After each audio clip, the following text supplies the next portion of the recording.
Welcome to the WRAL Daily Download. I'm Jack Hagel. Last week, an assault rifle was smuggled into Millbrook High School in Raleigh. It's one of the latest high-profile gun incidents in North Carolina schools, and it's why education leaders are trying to figure out ways to beef up security.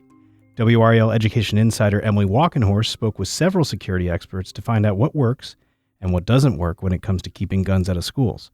Emily, welcome back. Good to be here.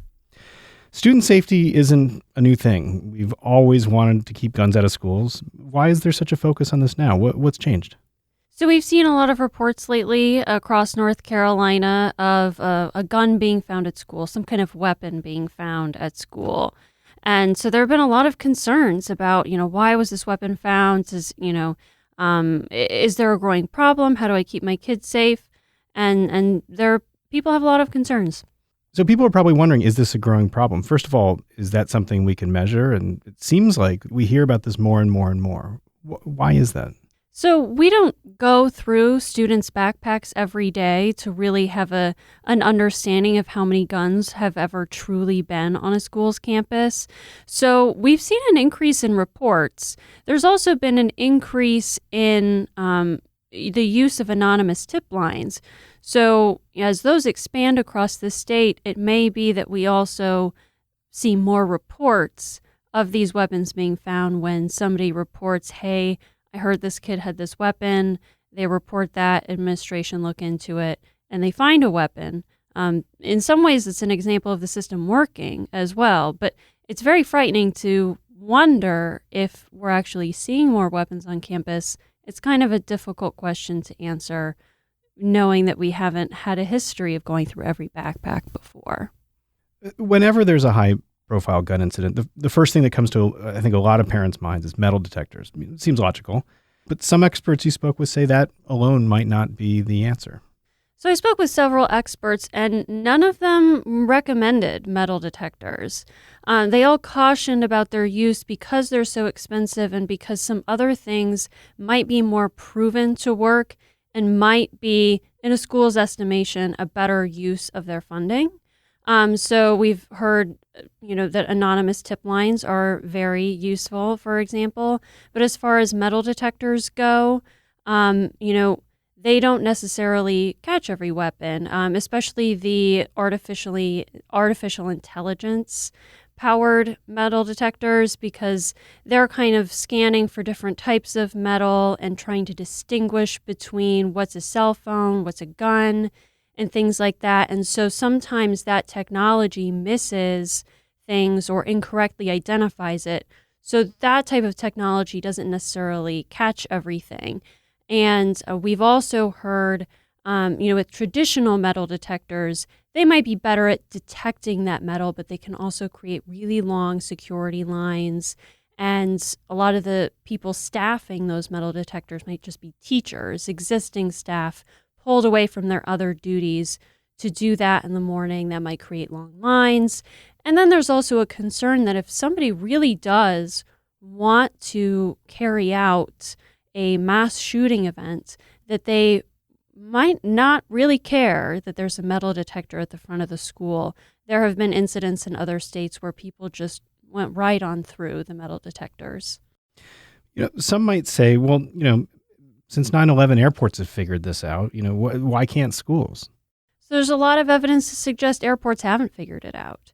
Within the last several years, there have been multiple government investigations into the Transportation Security Administration and have found that when employees put, fake weapons or mock weapons, so to speak, in luggage and went through security, they were actually able to get those weapons through most of the time.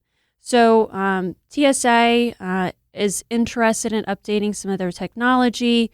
Things can improve as far as that technology goes, but at least when it comes to the TSA, which is similar to schools because, they're examining entire bags of materials, they haven't had it figured out.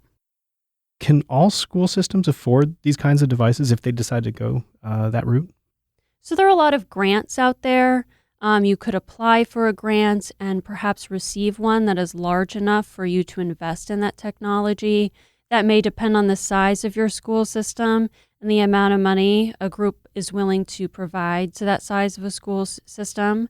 There are grants at the state level for security, but otherwise that might be something you need to build into your annual budget. So in North Carolina, you'd have to ask county commissioners, we want to spend 10 million or more millions of dollars on a particular upgrade. That's up to the commissioners. And, so that's something that maybe needs a little bit of planning before a school system can just go out there and execute a contract. Okay, so we've established that metal detectors are expensive. We know that they're not exactly foolproof. What are some other ways that school systems can boost their security?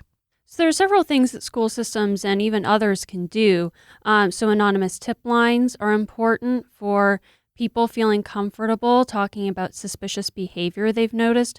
Also, training people to recognize that suspicious behavior is really critical. What we know about people who do mass shootings is they often display that concerning behavior, or they tell somebody about their plans. I mean, that is true almost every time, is that they do that. So if you have a system where people feel comfortable reporting that concerning behavior, or even have an easier time recognizing that concerning behavior, then you can put that into the system and they can more proactively prevent an event versus responding basically at the moment a shooter enters a school. So that's those two are very big and important things. We also know that shooters often have experienced bullying or mental health challenges. So if you can address bullying, if you can prevent bullying, if you can help create better relationships between students, if you can have lessons in school that kind of teach people how to handle some of their emotions and teach people positive behaviors, that can help. Really, in the end, we're talking about a combination of several different things can all help make schools safer. There's not one thing, well, if we just addressed this, we would solve this problem. It really has to be a combination of factors. So some parents and administrators, they also say that keeping guns out of schools, that effort starts at home, right? Yes, we've heard that a lot. The last few Wake County school board meetings have featured board members reminding people to store their guns at home safely. We do know that a lot of the weapons that are used at schools have come from inside their home or from a friend's house. It's coming from adults who had the ability to purchase those weapons and kids who had access to those weapons. So recommendations to safely store your guns are a big thing. Security experts recommend all parents do that, and because they may not know that their children might know where that gun is stored. You should always act as though they do know where it's stored. Well, let's take a quick break. When we come back, we'll talk about how one North Carolina school system is keeping guns out of its hallways. Stick around.